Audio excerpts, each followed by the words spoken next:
This is the Almost Daily Zencast. Hello, and namaste. Thank you for tuning in to today's episode. I am your humble host, the incorrigible Mr. Zeppo. Let's get started. Hello and namaste, friends. Apologies if, and I'm not sure if there was, but if there was a technical glitch and the opening music didn't play or you couldn't hear it for the first few seconds, I'm not sure if I made this happen or not. But just now, as I was starting, I was like, wait, why can't I hear? And I thought it was because I had forgotten to mute the mic or something. Like, no, the mic was muted, so the theme song should be playing out of my iPad speaker. And I was like, duh. The last time I used my iPad for something that was not this podcast, I had turned the sound effect, the volume button all the way down. I don't know if that had an actual impact on the thing. I'll check it later. But forgive me for rambling about that. Hello. Welcome back to part 2 of Goddess Rising. Forgive me for rambling as much as I did in part 1 before getting to what was supposed to be the opening moment, the quick opening first 10 minutes of that episode, but I just spiraled out of control. And yet here we are. There's a lot going on in the world. So it may seem strange and or wild and or disrespectful or inconsiderate to table addressing the most recent, to postpone my personal addressing of the most recent set of controversial breaking news items to instead speak about something that perhaps might be perceived as crazy, insane, new age, hippie, woo-woo nonsense that must be marginalized and ridiculed. But here's why I've made that choice. I think that at the center of things, at the center of what's actually going on in the world, as opposed to anybody's particular spin, idea, interpretation, theory, conspiracy, or otherwise about what's going on in the world, I think that if we really pause and really take the time to perceive past the ideological blinders that we either consciously or unconsciously, purposefully or without realizing it, have put on ourselves, and we look really clearly, and we listen very deeply, we may realize that at the center of what's going on, there's something at the center of all the Mishigas, at the center of this moment we are living through. There's something deeper and more profound than any of the politics going on. There's something going on that's deeper, more profound, more powerful, and more, dare I say, disorienting, that is, than any of the things going on in politics or in what we might otherwise call the developments of history. Not only is this thing, this event, this phenomena that is emerging deeper, more powerful, more bizarre, more complicated, larger, more overwhelmingly confusing to us when we are caught up in our small, petty, material minds, than anything in politics. This thing that is happening, this eminent, this emergent phenomena, is powerfully subtle. And in my personal, humble opinion, a catch-22 of being incredibly difficult to kind of wrap your brain around, and the most profoundly simple realization that anyone can have. What the fuck am I talking about? Where am I trying to get to? Our world is constructed out of ideological echo chambers. Our mental world, our political world, our socioeconomical world. Our world we call society.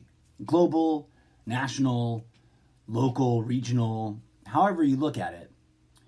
Society is built out of echo chambers. Engineered ideological constructs with intentions, objectives, goals, agendas that one could get into a very lengthy debate about whether or not there's honor or nefariousness going on there. But they definitely have those things.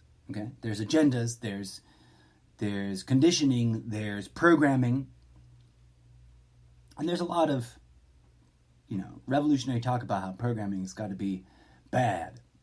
We got to, tear down the programming, etc. We'll get into that in a second, but all these things are these things we call society. All these problems that are inherent, or seemingly inherent, that are being made manifest by our society. All these things are things we, the people, and our predecessors made up. From government to politics to taxes to reform to revolution to all of these struggles, these enterprises, these human endeavors, riddled with corruption, constantly riding off the rails and derailing themselves in horrific, tragic ways, constantly in struggle, dynamically always colliding with each other. These societal constructions are made up. They are made up and they are not inherent to nature. Okay? Now, there's some overlap because sometimes we model our ideas after nature, or we think we have some understanding about nature and then we create models that become abstracted out from nature, let us say. But one of the things that we don't do in our society anymore very well, that arguably there's evidence that we used to do quite intensely, because society is not a concrete thing. Let's pause there for a hot second, right? What the fuck is society? What is society? What is it built out of? How does it function? Right? A lot of questions. We can make a whole episode of that. I'll tell you what, at the end of that episode, I'd end with this, and it's one of the first memes I ever made. We blame society, but we are society. That's the problem of the ideological construct of society. We extract ourselves from it so that we can point at it and say other and lay blame. We have been trained by ourselves to do that. And I always use that kind of language because the moment we start saying them and start thinking in us versus them polarities, we have undermined our own purpose as radical revolutionaries for peace, right? As a human being, we've undermined our own purpose, our own calling in the universe, just at that level. At the level of being an individual human being. I say to you, my friends, I invite you to consider, I humbly propose that you rationally explore this idea that I'm sharing with you, that us versus them programming, which is inherent in all societal constructs as we know them today. To the best of my ability to look into it, I think that statement bears out. If not all, a very strong, 97 percentile of almost all.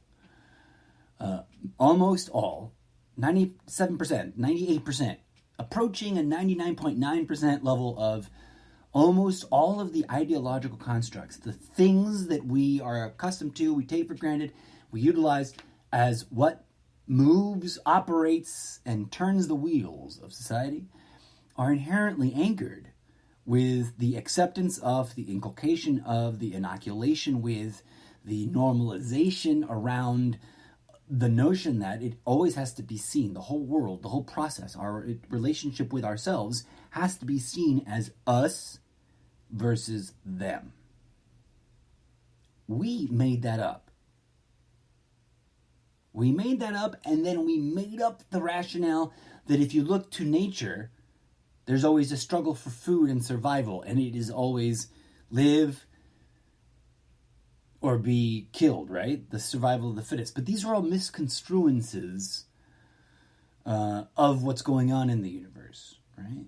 We see parts of the picture of reality, and then we walk away from the happening of it, and we construct a static image of it in our minds, and then we share that static image around, and we go, well, that's what happened, right? This static image is what happens. And then from that, based on this static image, and not the ongoing relationship with the event that we built the static image on, do we then construct these varyingly inaccurate, although sometimes apparently correct, in describing some facet of the universe, ideological models. And then, as time goes on, those get hijacked. Why am I talking about this? Because the deeper thing, to the best of my understanding, the phenomena that we are being distracted from is goddess rising.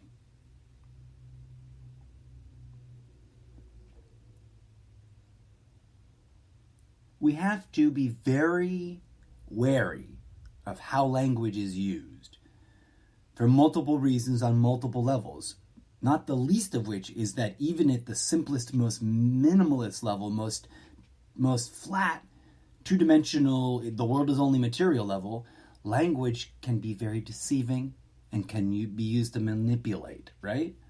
And it can lead us to traps.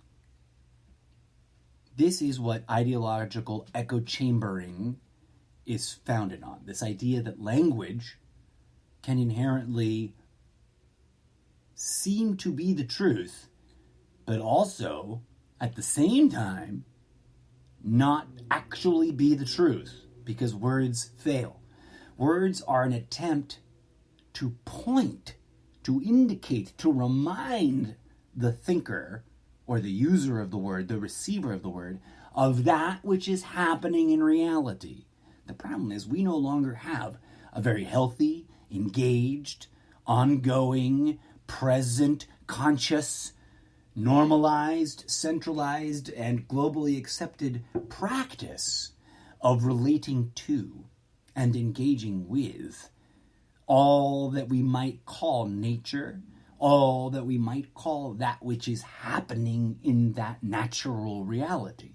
We live in little boxes that keep us blocked away from those things. We get into other little metal boxes that keep us protected from all of that stuff. And we get to other boxes where we do work that has nothing to do with any of that stuff.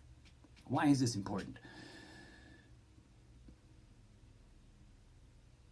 That which is divinity, right? And the reason I gave that disclaimer about words and language is that I'm not talking about the King James Version of the Bible conceptualization of God. And people put their belief in that. Or this book over here. Insert your favorite book other than the Bible that is a sacred text. Okay? People put their blind faith, or are convinced to put their blind faith, or are perhaps better worded, seduced to putting their blind faith into the book. But they're also inherently in that seduction, in that tricked into not really understanding the text. Therefore, they are reliant on someone else's words about the text. So how many layers of distraction and separation from the actual thing in the universe that is ongoing and phenomenologically inescapable and inseparable from our own experience. How many layers of distraction and blockage and filtering out are we imposing on ourselves with ideological echo chambers, whether they are religious or political or that secular societal type of echo chamber, or even, and forgive me for my spiritual friends, but I gotta call all of ourselves out, but even spirituality is corrupted and has always been under the same attack of hijacking as any other echo chamber that we can lay blame to over there. And that's why I wanted to hit that touchstone of what is society. We can blame society for this, and blame society for that, and blame society for the other thing. But who are we if we are not the individual subatomic... thank you, alarm clock, for reminding me that I'm on a timeline.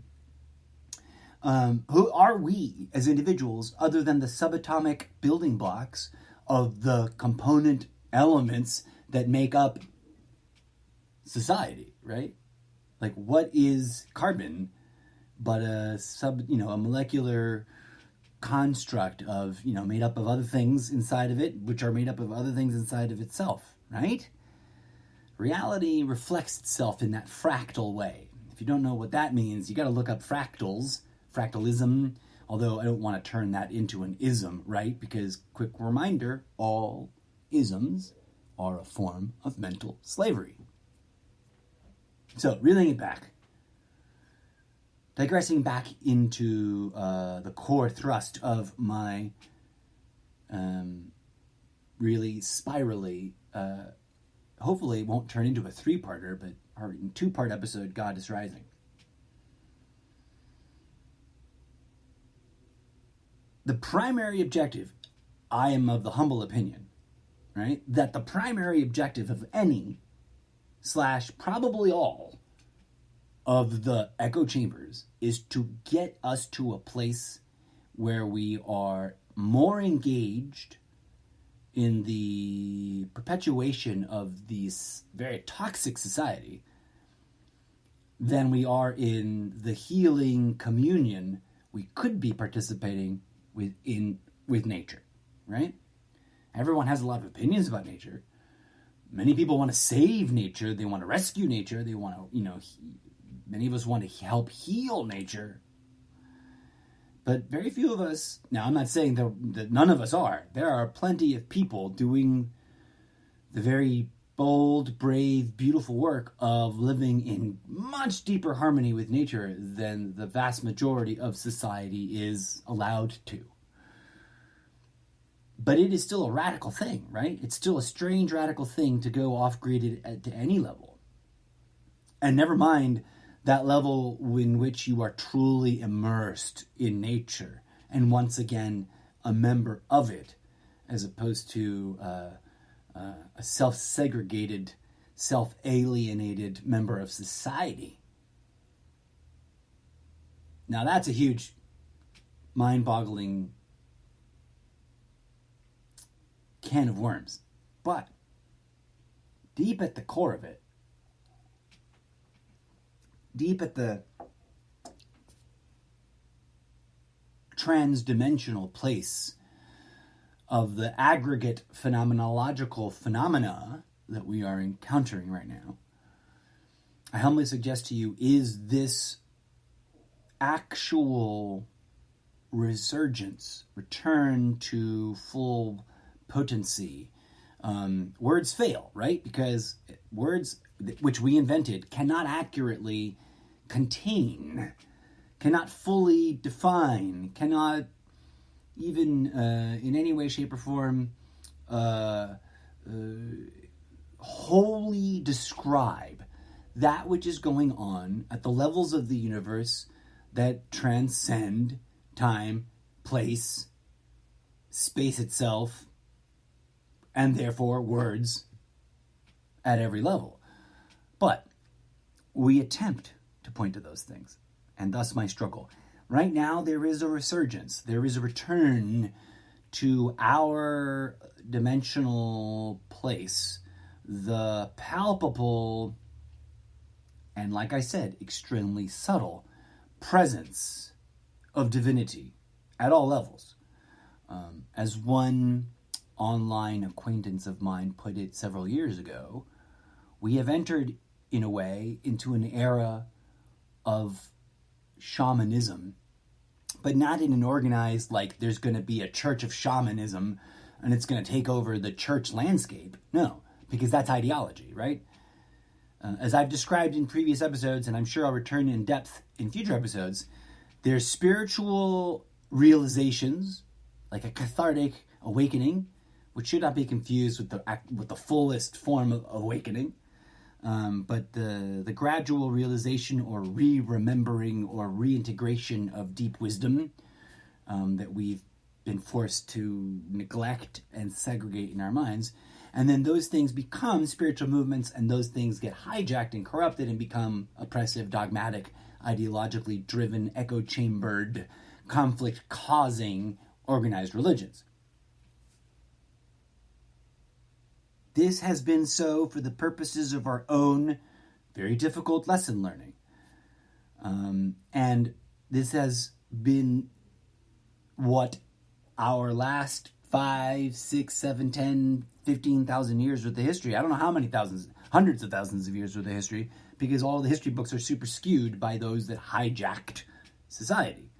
But right now, the reason society is so toxic, the reason deep down that our traumatized inner child wants to scream with rage and anger and blame society for all the horrible things that we see is because we allowed ourselves to corrupt and hijack our own society. For what purposes? Apparently for endless profiteering on conflict and the self-destructive consumption through, the commodification of the natural world. Because at some point, we ourselves got addicted to the glee, the rush of endorphins or whatnot, to the whatever that phenomena at the core of those ego traps. And because enough of us, as a whole network of human species, as a system, right? The whole human species is an interconnected system of individuated human monkey suit envelope avatars for the divine unity of consciousness, which is going through a process of self-distribution, self-bifurcation into this experience, right? So if you know anything about sacred geometry or regular geometry, you might be, or the concept of the Big Bang from a quantum physics or cosmology point of view, you might be familiar with the concept of an actual singularity, right? There's lots of places from which you might be familiar with this idea, vaguely or very technically. But if we concede to the thesis that reality, if we look at it clearly, after having set aside all of these ideological constructs that we keep alerting ourselves to, that are blinders and filters that shut down our abilities to perceive, if we go through that healing process of abdication so that we can, at ever increasingly more powerful levels, experience the universe itself, instead of argue about other people's words describing the universe, then we will tap into the divine phenomena.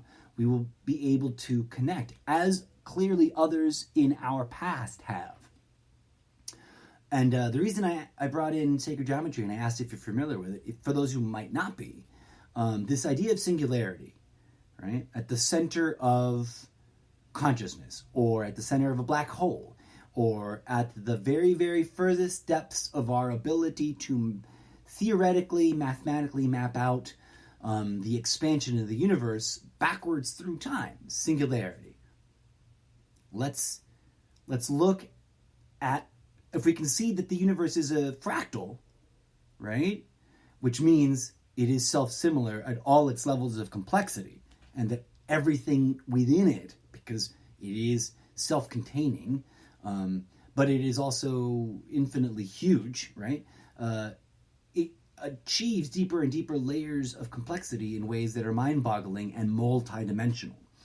And if that is so, let's concede that that is true, then we can then rely on nature itself to help us to understand nature better. That's why I love the analogy of the seed and the flower, and like where did these things come from? Where does the seed come from? Well, the fruit.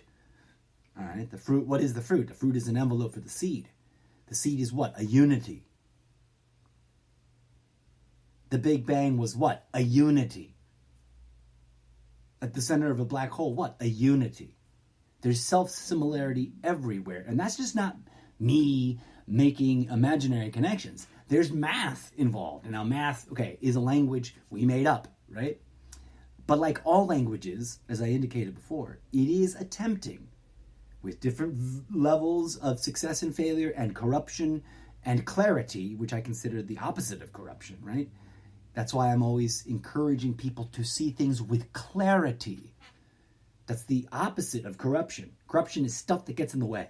So if we look, there's true parity in this self-similarity. There's true correlation in the collaborative relationship between all things.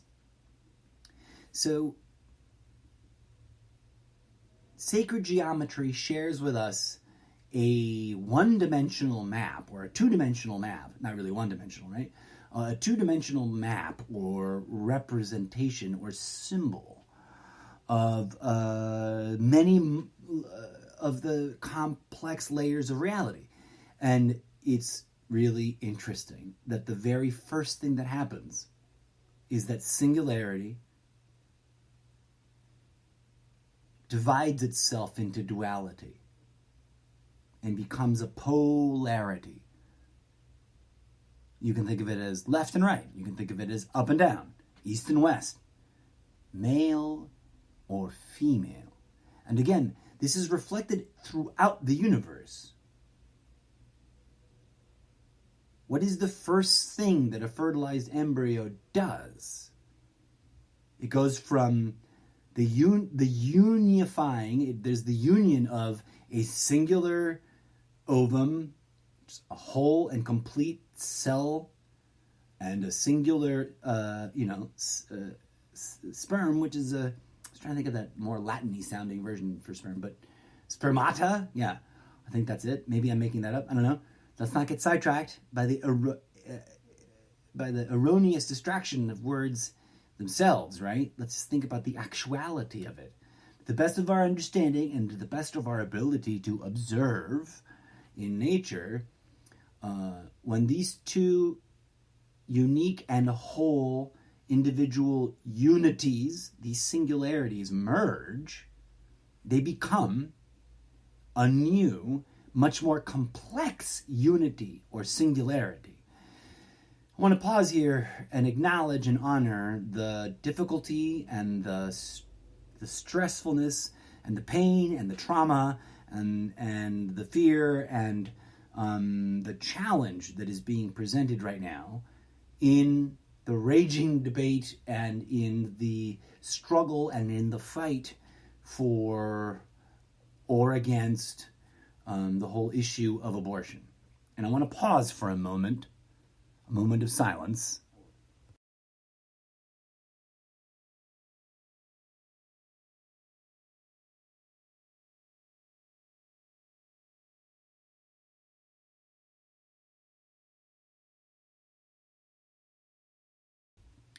Thank you for indulging me in that. Perhaps because I am Zen, I don't want to say Zenist, right? Because ist becomes isms, and all isms are mental slavery. But because I am Zen-like, or I choose to pursue an experimental exploration of Zen and meditation and all those things, my spirituality is up that alley, let us say. I stand in an awkward and I don't think very well understood, and I don't think quite yet approaching any kind of level of well-received middle ground between the two opposites in this debate. And I invoked a moment of silence because no matter how you slice it, many people have died at the core activity that is being debated.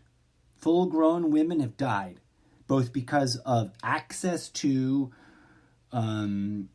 and or lack of access to. In other words, this issue is so complex that if you really stop to think about it, every vector of probable ways that this issue impacts people's lives and that this issue has been a part of someone's death, either a mother or a child, that it becomes ever increasingly impossible to reduce it to either one side or the other. And of course, I stand resolute in the very popular place of echo chamber politics is about pitting you against each other so that you can't ever actually solve the problem you're arguing about. And frankly, I think that this is true about abortion as well. And I'm not here to make a judgment, and I'm not here to declare my stance on that issue, because there's something deeper and more powerful going on that will hopefully, unless I'm like insane, unless others who are like me, who also speak this way, we are hopefully, knock on wood, not clinically insane, but rather tuning into something that is very, very real and very, very much bigger and deeper than the fighting going on about any given political or quote-unquote moral disagreement or conflict. So, let us not get caught up in that. Let us just remember and pause for a hot second that at a technical level, the laws that are made about these sorts of things should be just and fair for all parties involved. And that at that level, at this point, I can completely disagree with these new wave of laws that have been brought into existence in the states that have chosen to go down that path. But let us zoom back from this particular triggering and difficult and challenging concern, right? Because I don't really want to get caught up in that narrative right now. And I don't want to disrespect anybody on any side of this very intense and very raging debate. What I would like to be is a witness and a giver of testimony to something that transcends this and every ideologically driven argument going on in our society today. And that is the return of the divine feminine. The very first thing that which we call God did, as we can see in the fractal pattern of reality, is divide itself from its original state of complete and total unity. And in that moment, whether we like the idea or not, whether our parents would approve or not, whether the religious context that we cling to includes this or not, or is room for it currently or not, God, that which we call God, and God is not a big enough word, folks. And all of the many weird and crazy definitions of God are not correct enough. They're not accurate enough, and they are not big enough, whole enough, and clear enough. So there's no point in fighting about them. That which we call God did amazing thing in order to render all of reality. It divided itself from its original whole and complete place and created two iterations of its self, which we must, in order to acknowledge the natural and organic pattern of things, we must rely on, and I know that this is currently caught up in a lot of politically biased debate, but the gender labels of masculinity and femininity, of male and female. I'm not trying to evoke any of that gender politics So forgive me, I'm not trying to go down that rabbit hole, but I am trying to honor that in the actuality of this organically divine living reality that we exist in, there very much is a divine presence, a part of that which we call God, that for lack of any better label, we must call Mother Goddess. And a part of this divinity, as it actually is, not as anybody's arguing or fighting about over there in ideological land, that we must call Father God, or God the Father. These divine things cannot be reduced or confused with any human idea or model or conceptualization that has been called the word God. Those things are paper cutout ragdolls that are insufficient to the infinite degree to even begin to honor or understand or comprehend that which is actually the true divine phenomena that is the universe in its many facets. And here's my point. Those things are not static or invisible things that are separate and distantly removed from the ongoing business of what we might call our very present reality. They are inherently and integrally involved in every aspect of it. It is only in our minds, through this toxic, generational self-oppression of cognitive dissonance, mind control, that we have distanced ourselves from this divinity. And thus we are forced to describe it in this really crazy way. And that is both Goddess Mother and God Father are resurgent. They are once again returning, in a way, to our realm of limited focus, limited material focus. Not that they ever left, y'all, but rather that our awareness and our conditioning is no longer capable of filtering them out. It works both ways. It's a two-way street. We are, you and I, you, dear listener, whoever you are, wherever in the world you are both simultaneously you, the you that you know, the life history that you are caught up in right now, and also, and much deeper way, in a much more profound way, you are not those things. You are, in actuality, divine God and divine Goddess manifesting the puppet and the puppet theater and the stage itself upon which the puppets dance. And it is this puppetry that you are experiencing in your limited individual self.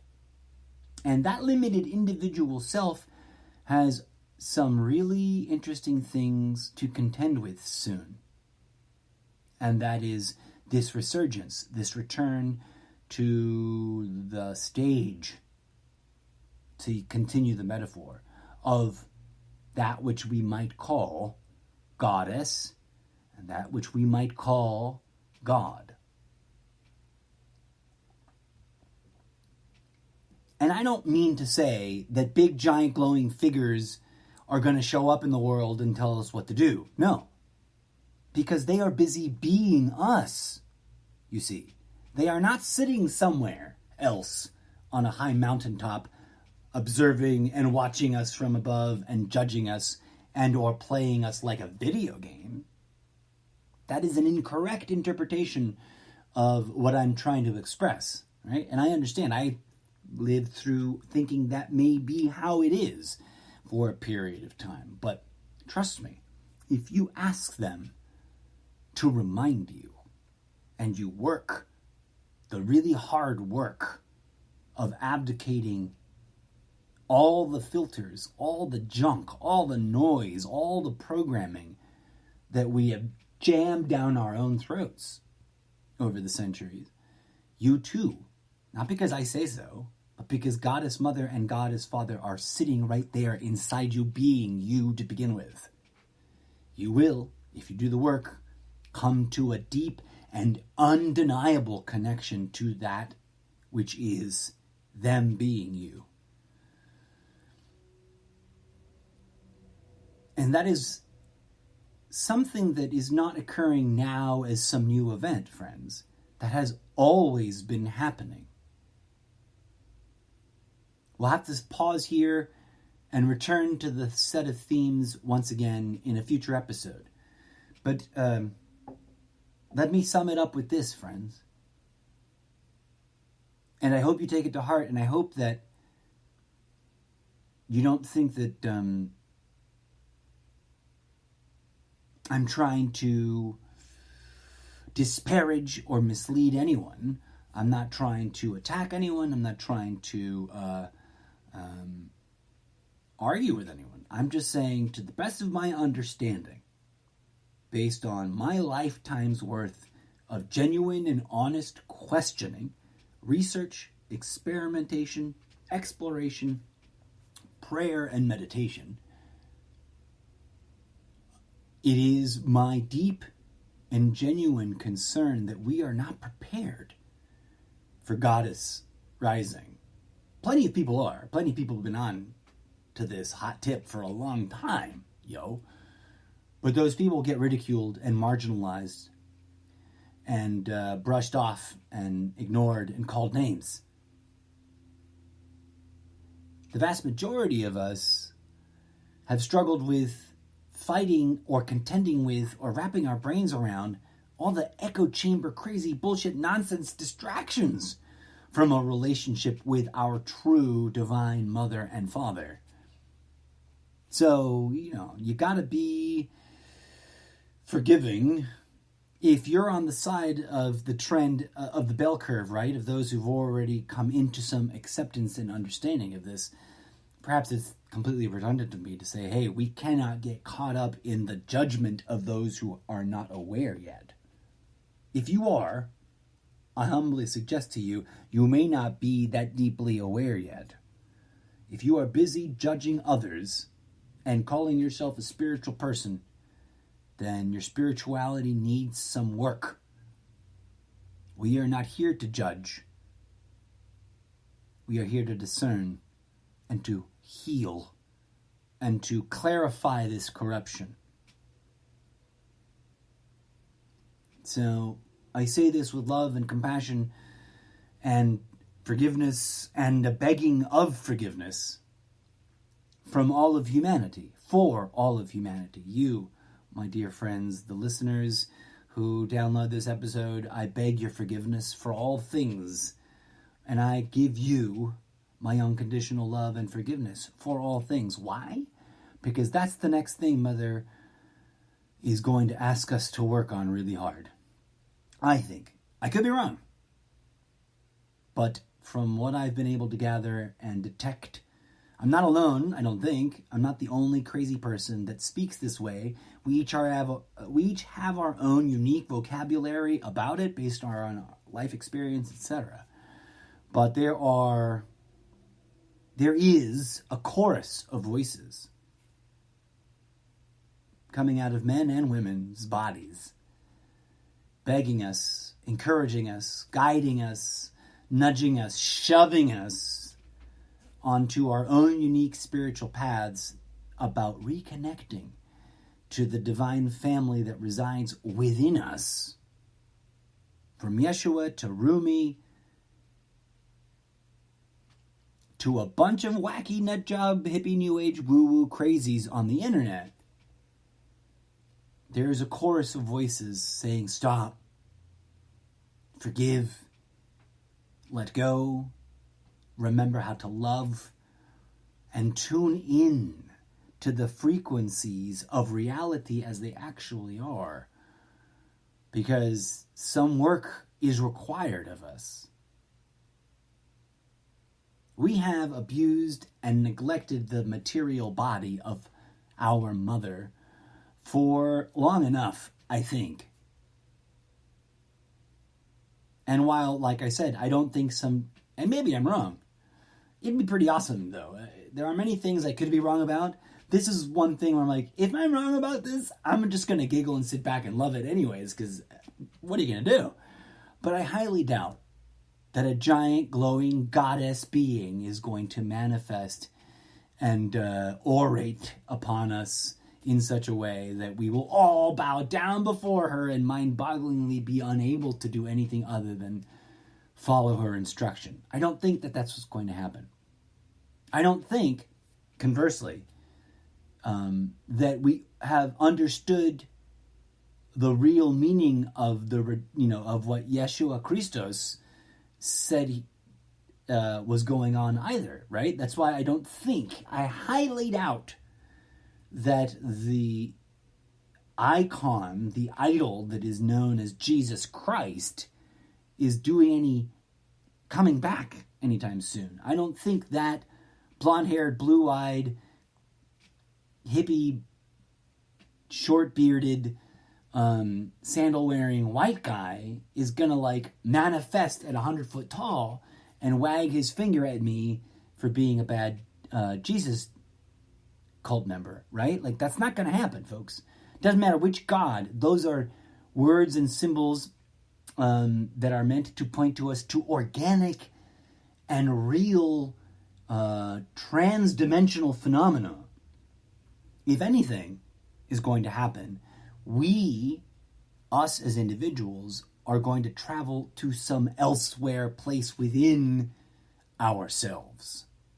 We are going to achieve some intra-dimensional awareness that we have been limiting ourselves, preventing ourselves from exploring, and filling ourselves with a bunch of hogwash to be distracted from. The true teachings of Yeshua Christos, the lost teachings of, I'm sure, countless female prophets, is going to be remembered and reintegrated once again into our awareness, and an attempt to create a spiritual practice that is appropriate for our current point in time and history of our individuated lives as they play out. That is what's going to freak people out, because that's on the verge of happening within our lifetimes. I humbly propose to you. Don't take my word for it. Go check it out. You've researched Flat Earth? Great. Rock on. Have you researched Goddess Rising? Have you researched Divine Feminine? Have you researched the human historical fact that we constantly eradicate the Divine Feminine and the female prophet from our pretty shitty history of what supposedly has happened? Dig those things up, because the more well prepared we are as men and women to remember these things and reintegrate them into our lives, the less painful and chaotic and crazy and confusing and painful all of that will be. I've rambled long enough for today. I hope that helps round out this part. Goddess Rising is not some trendy thing. It could be, right? It's not just some brand. It's not just some hipster clothing line. It's not just although it could be those things. Those wouldn't hurt to help us remember. Goddess Rising is an imperative truth, I think, because the only reason she needs to rise up now is that we ourselves, all of us, have participated in our own neglect of her, in our own abuse of her body, and rejection of understanding of her as a divine force in the universe.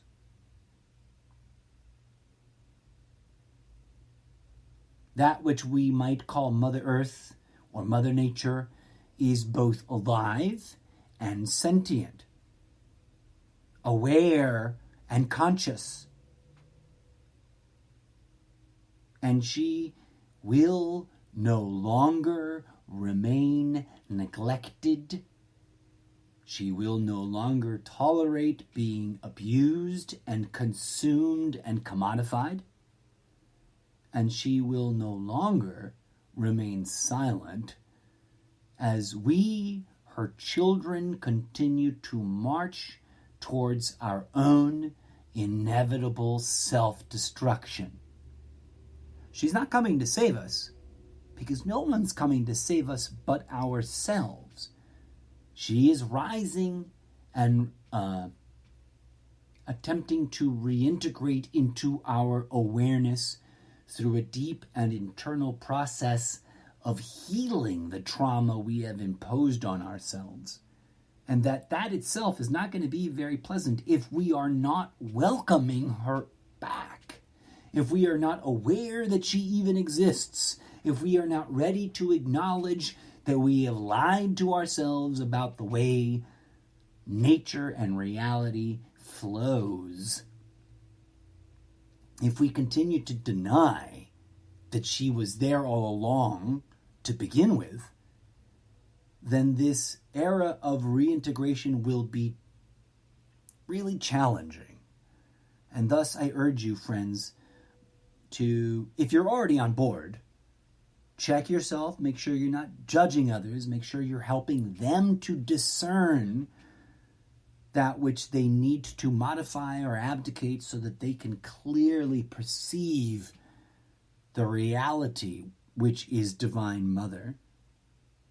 And if you aren't on that side, if you aren't already on board, if you don't already perceive yourself as the embodiment of both divine femininity and divine masculinity and all the other layers and facets of that which we call divinity, including the darkness, which is, of course, a big giant red pin we must put up on the corkboard of future episodes to delve into. If we are not working towards a true, genuine, personal, individual, and also shared communal, community, spiritual understanding of that, then we will yet again miss an opportunity to fully capitalize on her resurgence. And we will yet again repeat the horrible ego trap of beating her away with our own horrible, self-destructive, toxic actions in this material realm, which ultimately we can only do for so long. Ultimately, we can only repeat that cycle so many times. That cycle is self-destructive.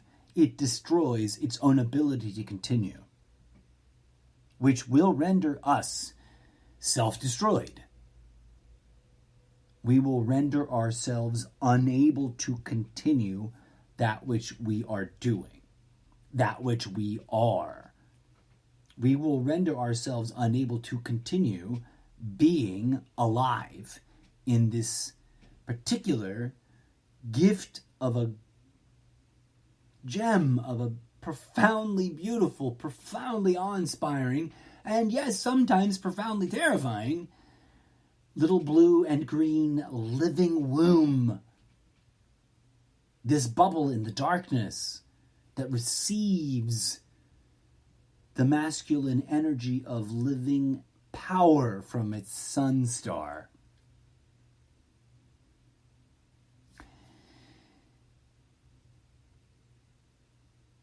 Slowly but surely, I think, I humbly posit here, I humbly suggest to you, my friends, dear listeners, both present and future, that the silver lining to our situation is that she has always been there. She has always been resurging and rising. She has always been attempting to return to our little consciousness and to return our little consciousness to her, just like Father God has always been there doing what Father God does. It is us ourselves and our systems of systems we call society that has, the difficult challenge of either radically changing or radically dissolving itself. And well, that's a whole nother episode worth of talking. As always, I humbly thank you for tuning in. Namaste. If you dig what I'm talking about and you want to contribute to the questions and the discussion, join me on Sprecher.com or find me on Facebook. Always at or hashtag Mr. Zeppo. That's MR, no period, ZEPPO.